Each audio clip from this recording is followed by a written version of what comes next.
শ্ৰদ্ধাৰ সুধীবৃন্দ, উত্তৰ চাৰিআলি ভাওনা মহোৎসৱৰ সভাপতি প্ৰমুখ্যে কৰ্মকৰ্তাসকল,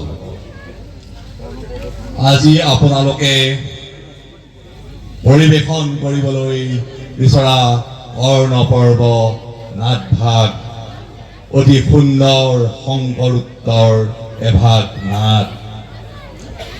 এই নাটভাগ আচলতে যেনেকৈ বিশ্বৰ অন্যতম নাট্যকাৰ শেক্সপিয়াৰৰ কিং লীৰখনক পৃথিৱীৰ শ্ৰেষ্ঠ নাটক বুলি ক'ব বিচাৰে, তেনেকৈ বহু সমীক্ষকে বা বহু অভিনয় শিল্পীয়ে কৰ্ণপৰ্বৰ বিশেষকৈ কুন্তি আৰু কৰ্ণৰ চৰিত্ৰটো কিং লীয়াৰে তেওঁৰ সৰু জীয়ৰীৰ সৈতে তেনেকৈ ইননি বিননি কৰি কথা পাতিছিলে তাৰ লগত তুলনা কৰিব বিচাৰে, অৰ্থাৎ এখন অন্যতম মহাকাব্যৰ শ্ৰেষ্ঠ উপাদান অৰ্থাৎ শ্ৰেষ্ঠ নাট।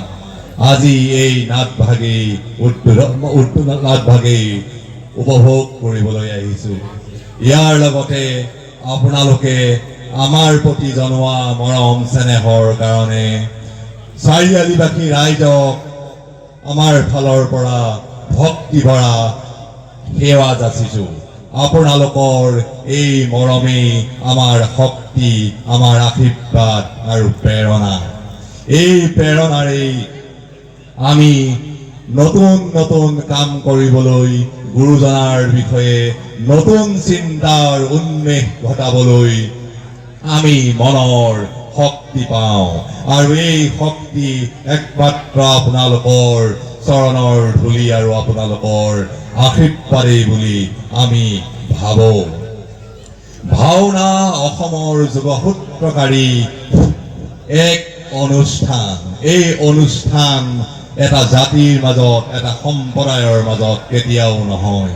সকলো সম্প্ৰদায়ক এক অদৃশ্য সূতাৰে আৱৰি ৰখা অনুষ্ঠানটোৱেই হৈছে অসমৰ ভাওনা। আৰু ভাওনা বিভিন্ন ধৰণেৰে অসমৰ গোৱালপাৰা, ধুবুৰীপাৰ, শিৱসাগৰ, উত্তৰ অসম সকলোতে ক'ৰবাত ঢুলীয়া ভাওনা হিচাপে, ক'ৰবাত পানী ভাওনা হিচাপে, ক'ৰবাত বোকা ভাওনা হিচাপে, মাজুলীত কেলিগোপাল হিচাপে, আৰু আপোনালোকৰ বিশ্বনাথ চাৰিআলিত শংকৰোত্তৰ নতুন ভাওনাৰ নতুন উন্মেষৰে উদাহৰণ কৰ্ণপৰ্ব এনেধৰণেই বৰ্তি আছে। এয়া ভাওনাৰ একোটাৰ ৰূপ। সকলো দৰ্শকে আজি নিশ্চয় কৰ্ণপৰ্ব উপভোগ কৰিব। বহুত আপোনালোকক মই পুনৰ সেৱা জনাইছোঁ, পুনৰ সেৱা জনাই বক্তব্য সামৰণি মাৰিছোঁ। ধন্যবাদ। জয় গুৰু শংকৰ।